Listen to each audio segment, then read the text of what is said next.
Okay, back to the 1250. Been sitting here for 10 days, so let's see if it'll start.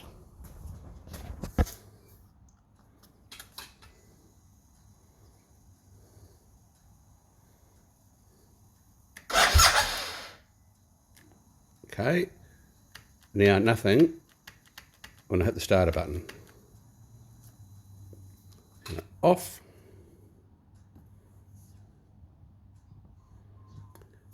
Turn it back on again.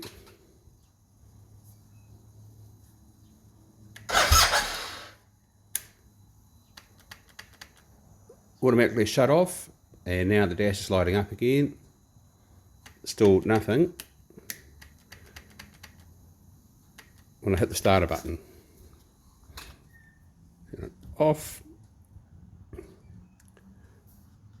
Turn it on.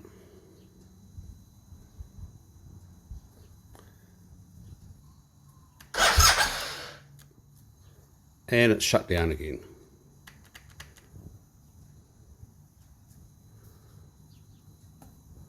Still nothing.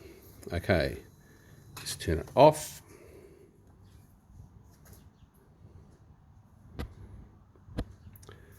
Right, turn it back on again.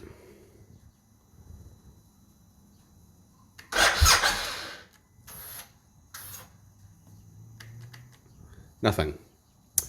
About time you fix this, BMW.